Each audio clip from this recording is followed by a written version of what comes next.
Building তৈরি করা শুরু হয়ে গেছে, 4 তলা বিল্ডিং করা হয়ে গেল। যেদিন সে উঠবে অথবা উঠতে যাচ্ছে সেই দিনই তার হায়াত শেষ হয়ে গেল। আতাহা আমরুনা লাইলান আও নাহারা, আমার নির্দেশ রাতের বেলা অথবা দিনের বেলা চলে আসে, আর সঙ্গে সঙ্গেই তাকে দুনিয়া ছেড়ে দিতে হয়। এটা হলো দুনিয়ার হাকিকত।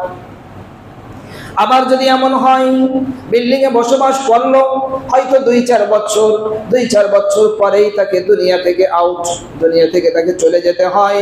কাআল্লাম তাগুনা বিল আমস, কেমন যেন সে এখানে কোনো আবাদি করে নাই, এখানে কোনো বসবাসই করে না। এটা হলো দুনিয়ার হাকিকত। আল্লাহ পাক রব্বুল আলামিন এই জন্য দুনিয়ার এই হাকিকত আল্লাহ তাআলা সবচেয়ে ভালো জানেন। কে বলেন ঠিক না বেঠিক? আমরা যতটুকু জানি আমাদের চাইতে আল্লাহ তাআলা সবচেয়ে বেশি ভালো জানেন। এই জন্য আল্লাহ তাআলা বলেছেন যে দেখো এই দুনিয়ার হাকিকত, এই দুনিয়ার বাস্তবতা আমি তোমাদের সামনে তুলে ধরলাম। একটা ক্ষেতের মতন, ক্ষেতের যেমনি ভাবে ক্ষেতে কোনো কিছুই ছিল না, আমাদের এক সময় কোনো অস্তিত্ব ছিল না। কি বলেন ঠিক না বেঠিক? আমাদের কোনো অস্তিত্ব ছিল না।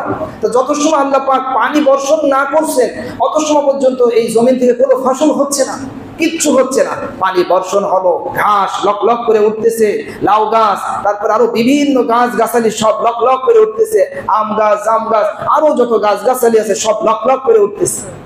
এই জমিনে আল্লাহ তাআলা মানুষকে পাঠান, আস্তে আস্তে মানুষটা আস্তে আস্তে বড় হতে থাকে। মানুষ আস্তে আস্তে বড় হয়, বড় হতে হতে এক পর্যায়ে যখন সে কিশোর হয়ে যায়, তার ভিতরে লক লক করে উঠতে থাকে তার চেহারা ছবি, তার চোখের পাপড়ি, তার গাল, তার মাথার চুলগুলি সব সুন্দর হয়ে উঠতে থাকে। কি বলেন ঠিক না বেঠিক? যখন যৌবনে পদার্পণ করে একেবারে তার ভিতরে সবুজ শ্যামল, যেমন ওই ফসলটা, ওই জমিনটা যেমন সবুজ শ্যামল হয়ে উঠেছিল, ঠিক এই মানুষটা ঠিক তদ্রূপ সুন্দরভাবে তার সমস্ত সৌন্দর্য ফুটে ওঠে। ঠিকই ওঠে না? সমস্ত সৌন্দর্য তার ভিতরে চলে আসে, যুবক যুবতী উভয়ের ভিতরে। আল্লাহ পাক রব্বুল আলামিন এভাবে ওই পরিবারের মানুষরা মনে করে একে দিয়ে আমরা অনেক কিছু করব। তার মা বাপ অনেক আশা করে, অনেক কিছু ভাবতে থাকে, একে ডাক্তার বানাবো, আলেম বানাবো, এই বানাবো, সে অনেক কিছু। কিন্তু হঠাৎ করে এমনও হয় এই মানুষটা হঠাৎ করে একটা অসুস্থ হয়ে গেছে। একজন যুবক আমার কাছে আসতো, খুব সুন্দর যুবক। হঠাৎ করে ওকে দেখলাম একটু কাবু হয়ে যাচ্ছে, ওই মহল্লায় বাসে, নামটা মনে নেই। কিছুদিন পরে শুনলাম যুবকটা আর দুনিয়াতে নাই, যুবকটা মারা গেছে। হঠাৎ করে তার উপরে আল্লাহ পাকের ওই যে নির্দেশ চলে আসছে, মা বাপ পরিবারের মানুষরা অনেক কিছু আশা করেছিল, কিন্তু সমস্ত আশা সব একেবারে নিমিষেই শেষ হয়ে গেল। এখান থেকে যদি আরো অগ্রসর হয়, যুবকটা আস্তে আস্তে আরো লেখাপড়া করলো। লেখাপড়া করার পরে সে চাকরি বাকরি নেবে এমন এক পজিশনে আসে, কিন্তু এমন সময়ও দেখা যায় আল্লাহ পাকের নির্দেশ চলে আসে। এমনও ঘটনা ঘটছে বিদেশে যাবে, সব কিছু কমপ্লিট। আমাদের এই মহল্লায় এমন ঘটনা আছে। ছেলেটার বয়স 22 বছর, আর 26 তারিখে ফ্লাইট। তার কিছুদিন আগেই হঠাৎ অসুস্থ হয়ে গেল, মারা গেল। আল্লাহ পাকের নির্দেশ চলে আসছে। তার যত আশা আকাঙ্ক্ষা ছিল, যত চিন্তা ভাবনা ছিল, তারা মনে করেছিল বিদেশে যাবে, টাকা পাঠাবে, আমরা একটা সুন্দর পরিবেশ পাবো। ওই যেভাবে জমিনের কর্তারা মনে করে আলাইহা, যে এই সব জিনিসগুলো সব আমাদের হাতে আসবে, কিন্তু তা আর হয় না। ঠিক তেমনি ভাবে একজন যুবক লেখাপড়া শেষ করলো, চাকরিতে ঢুকবে, তখনই তার টাইম শেষ। এরপরে এমন ঘটনা ঘটে, এরপরে মনে করেন যুবক চাকরি বাকরির ভিতরে ঢুকেও পড়লো, বিবাহ শাদী করলো, সন্তানাদিও আছে। ইতিমধ্যে আল্লাহ পাকের নির্দেশ চলে আসে, তখনও তাকে সমস্ত কিছু ছেড়ে দিয়ে দুনিয়া থেকে বিদায় নিতে হয়। মনে হয় যেন এখানে সে কখনোই ছিল না। কাআল্লাম তাগুনা বিল আমস, মনে হয় যেন এখানে কোনোদিন সে আবাদি করে নাই, আসেই নাই। এরপরে যদি আরো অগ্রসর হয়, বিবাহ শাদী করলো, নাতিপুতি হয়ে গেল, ঘর বাড়ি বানানো, তৈরি করা শুরু করেছে, ঠিক সেই মুহূর্তে আল্লাহ পাকের নির্দেশ চলে আসছে, এক মুহূর্তের ভিতরে তাকে এই দুনিয়া ছেড়ে দিতে হয়। যদি আরো সামনে অগ্রসর হতে পারে, বিল্ডিং তৈরি করা শুরু হয়ে গেছে, 4 তলা বিল্ডিং করা হয়ে গেল, যেদিন সে উঠবে অথবা উঠতে যাচ্ছে সেই দিনই তার হায়াত শেষ হয়ে গেল। আতাহা আমরুনা লাইলান আও নাহারা, আমার নির্দেশ রাতের বেলা অথবা দিনের বেলা চলে আসে, আর সঙ্গে সঙ্গেই তাকে দুনিয়া ছেড়ে দিতে হয়। এটা হলো দুনিয়ার হাকিকত। আবার যদি এমন হয় বিল্ডিং এ বসবাস করলো, হয়তো 2-4 বছর পরেই তাকে দুনিয়া থেকে আউট, দুনিয়া থেকে তাকে চলে যেতে হয়। কাআল্লাম তাগুনা বিল আমস, কেমন যেন সে এখানে কোনো আবাদি করে নাই, এখানে কোনো বসবাসই করে না। এটা হলো দুনিয়ার হাকিকত। আল্লাহ পাক রব্বুল আলামিন এই জন্য দুনিয়ার এই হাকিকত আল্লাহ তাআলা সবচেয়ে ভালো জানেন। কে বলেন ঠিক না বেঠিক? আমরা যতটুকু জানি আমাদের চাইতে আল্লাহ তাআলা সবচেয়ে বেশি ভালো জানেন। এই জন্য আল্লাহ তাআলা বলেছেন যে দেখো এই দুনিয়ার হাকিকত, এই দুনিয়ার বাস্তবতা আমি তোমাদের সামনে তুলে ধরলাম। একটা ক্ষেতের মতন, ক্ষেতের যেমনি ভাবে ক্ষেতে কোনো কিছুই ছিল না, আমাদের এক সময় কোনো অস্তিত্ব ছিল না। কি বলেন ঠিক না বেঠিক? আমাদের কোনো অস্তিত্ব ছিল না। তো যত সময় আল্লাহ পাক পানি বর্ষণ না করছেন অত সময় পর্যন্ত এই জমিন থেকে কোনো ফসল হচ্ছে না, কিচ্ছু হচ্ছে না। পানি বর্ষণ হলো, ঘাস লক লক করে উঠতেছে, লাউ গাছ, তারপর আরো বিভিন্ন গাছ গাছালি সব লক লক করে উঠতেছে, আম গাছ, জাম গাছ, আরো যত গাছ গাছালি আছে সব লক লক করে উঠতেছে।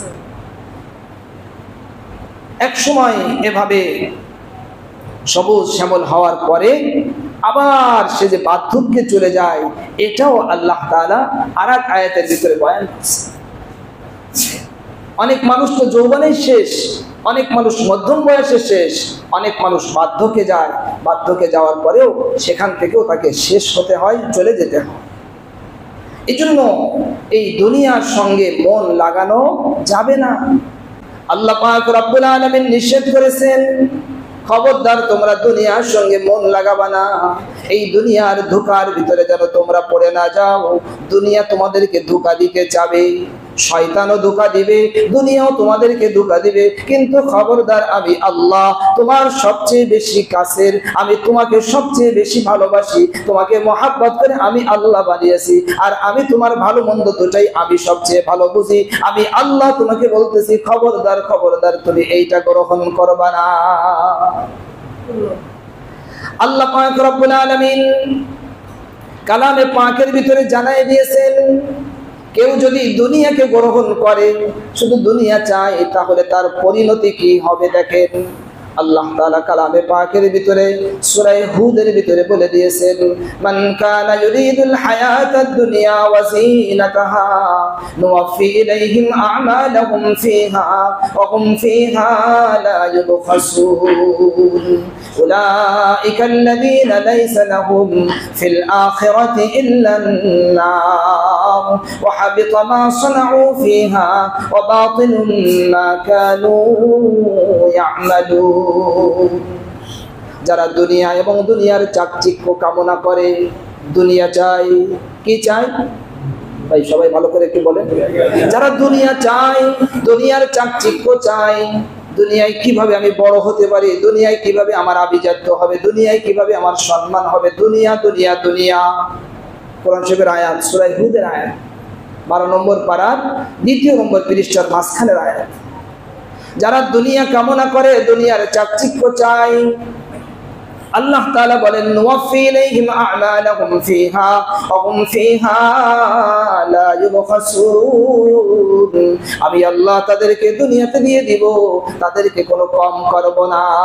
তবে শুনে রাখো, তাদের জন্য আখিরাতে আগুন ছাড়া আর কিচ্ছু নাই। এটাই হলো ভয়ের কথা। তারা তো দুনিয়া পেল, কিন্তু আখিরাতে তাদের জন্য আগুন ছাড়া আর কি নাই, কিচ্ছু নাই। এবং তাদের আমল সব বরবাদ, তারা যা কিছু করেছিল সব বরবাদ হয়ে গেল। এই জন্য আমাদেরকে খুব সতর্ক থাকতে হবে। দুনিয়ার ভিতরে আমরা থাকবো, কিন্তু দুনিয়া আমাদের মূল লক্ষ্য থাকবে না। আমাদের মূল লক্ষ্য হলো আখিরাত। বলেন না সুবহানাল্লাহ। আল্লাহ পাক রব্বুল আলামিন অন্য আয়াতের ভিতরে বলেন, মান কানা ইউরিদু হারসাল আখিরাতি নাজিদ লাহু ফি হারসিহি ওয়া মান কানা ইউরিদু হারসাদ দুনিয়া নু'তিহি মিনহা ওয়া মা লাহু ফিল আখিরাতি মিন নাসীব। যারা আখিরাতের ক্ষেত চাই, আমি আল্লাহ তাদের আখিরাতের ক্ষেতকে আমি বৃদ্ধি করে দেই। আর যারা দুনিয়াতে চায় দুনিয়াতে আমি দেই, আখিরাতে তাদের কোনো অংশ নাই। এখন আমাদের সামনে দুইটা জিনিস, একটা হলো দুনিয়া আর একটা হলো আখিরাত। আসলে আমরা কোনটা চাই এই সিদ্ধান্ত আপনাকে নিতে হবে। আপনি কি আসলে দুনিয়া চান নাকি আখিরাত চান? যদি বলেন যে আমি আখিরাত চাই, তাহলে আপনার কার্যক্রম সেভাবেই তৈরি করতে হবে। বললেন আখিরাত চাই, নামাজই পড়েন না। আচ্ছা, বললেন আখিরাত চাই, নামাজই পড়েন না। এই চাওয়াটা একদম খালি খালি ধোঁয়া। এই চাওয়ার দ্বারা কোনো লাভ আপনার হবে না। এই চাওয়ার দ্বারা আপনার কোনো লাভ হবে না। লাভ হবে আপনি চানও এবং সেই পথে আপনাকে আগাতে হবে। মনে করেন একজন লোক কুরবানি করবে, দৃষ্টান্তের মাধ্যমে মানুষের বুঝতে সুবিধা হয়। একজন লোক কুরবানি করবে, কুরবানি করতে হলে তাকে পশু কিনতে হবে কি হবে না? সবাই একটু উত্তর দেন। কুরবানি করতে চাইলে তাকে পশু কিনা লাগবে কি লাগবে না? সে ঘরে বসে আছে যে আমি কুরবানি দেবো, যে জিজ্ঞেস করে হ্যাঁ আমি কুরবানি দেবো, সে কোথাও পাশের থেকেও কিনতেছে না, আবার মাঠে যায়ও হাটে যায়ও কিনতেছে না। ঘরে বসেই টাইম খালি পার হচ্ছে আর খালি বলতেছে কি আমি কুরবানি দেবো। কোরবানি সে কিভাবে দেবে?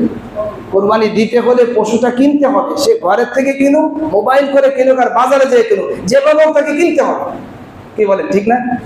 সে পশু কিনলো না, সে খালি বলতেছে আমি কোরবানি দেবো। যে জিজ্ঞেস করে, বিবি জিজ্ঞেস করে কোরবানি দেবো? হ্যাঁ দেবো, অবশ্যই দেবো। দেবো না মানে?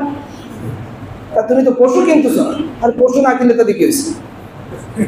পশু না কিনলে তাহলে এই লোকটার যেমন কোরবানির যেমন অবস্থা, আমরা যদি আখিরাত চাই সত্যিকার, তাহলে আপনাকে আখিরাতের পথে অবশ্যই আসতে হবে। ভাই বেশি দিন থাকা যাবে না দুনিয়া। এই জন্য আখিরাত আমাদের টার্গেট। আখিরাত আমাদের টার্গেট। আমরা সবাই এখন রাস্তার মধ্যে আছি। কোন জায়গায় আছি? সবাই কথা বলেন। আমরা রাস্তার মধ্যে আছি। রাস্তার ভিতরে গাড়ি যতই দামি হোক না কেন, রাস্তায় কত সময় ভালো লাগে। আপনি এখান থেকে চিটাগাং যাচ্ছেন অথবা আরো কোনো দূরে সিলেট যাচ্ছেন, যেখানেই যাচ্ছেন, গাড়িটা অনেক সুন্দর, কিন্তু গাড়ির ভিতরে রাস্তায় কতক্ষণ ভালো লাগে। ধরলাম আপনার 24 ঘন্টায় গাড়িতে আছেন, আরো দিলাম 5 দিন, আরো দিলাম 7 দিন, 15 দিন গাড়িতে ভালো লাগে? সবাই উত্তর দেন। আপনার কি চাবে যে আমার ওই কুড়ে ঘর যেটাই আছে, আমার ভাঙ্গাচুরা টিনের ঘর অথবা আমার একতলা যা হোক, ওই যে একটা কোনো রকম একটু নিচে যে শুনতে পারলে আমি জানটা ঠিক হয়। কি বলেন ঠিক না? ঠিক তেমনি ভাবে আমরা এখন রাস্তার মধ্যে আছি। যতই এখানে আমরা ইমারত তৈরি করি, বড় বড় পজিশনে থাকি, বড় বড় চাকরির ভিতরে থাকি, অনেক টাকা পয়সার ভিতরে থাকি, আমরা রাস্তায় আছি। কোথায় আছি? রাস্তার মধ্যে। এখানে থাকা যাবে না। তাই যেহেতু থাকা যাবে না, তাই আল্লাহ তাআলা ডাকতেছেন, ওয়াল্লাহু ইয়াদউ ইলা দারিস সালাম। এই কে আসো? আমি আল্লাহ ডাকতেছি, দারুস সালামের দিকে আসো। ওয়াল্লাহু ইয়াদউ ইলা দারিস সালাম, নিরাপত্তার ঘরের দিকে আসো। আমি আল্লাহ ডাকতেছি, আমি আসমানের মালিক, আমি কুল কায়নাতের মালিক, আমি তোমারও মালিক, তোমার বাপেরও মালিক, তোমার মারও মালিক, সামনে যে প্রজন্ম আসবে তাদেরও আমি মালিক, আমি জান্নাতেরও মালিক, আমি জাহান্নামেরও মালিক। মানুষের কবরের ভিতরে কি অবস্থা হয় ওটারও আমি আল্লাহ মালিক। আমি যদি বলি কবরের আযাব হবে না তো হবে না, আমি যদি বলি এটার জন্য জান্নাত তো জান্নাত, আমি যদি বলি এটার জন্য জাহান্নাম তো জাহান্নাম। কি বলেন ঠিক না ঠিক? আমি আল্লাহ তোমাদেরকে ডাকতেছি, আল্লাহু ইয়াদউ ইলা দারিস সালাম, নিরাপত্তার ঘরের দিকে আমি আল্লাহ ডাকতেছি। কে আসো আসো, কে আসো আসো। কি বলেন? আল্লাহ তাআলা নিজে ডাকতেছে। এখন কি আমাদের বসে থাকা কি উচিত হবে বলেন? আমাদেরকে এখন ঝাঁপায় পড়তে হবে। মালিক ডাকতেছেন, আর দেরি করা যাবে না। আমরা যদি মালিকের ডাকে সাড়া দেই, তাহলে মালিক বড় খুশি হয়ে যাবেন। আমাদের জন্য আখিরাতের গৃহ আল্লাহ তাআলা দিয়ে দেবেন। বলেন না সুবহান।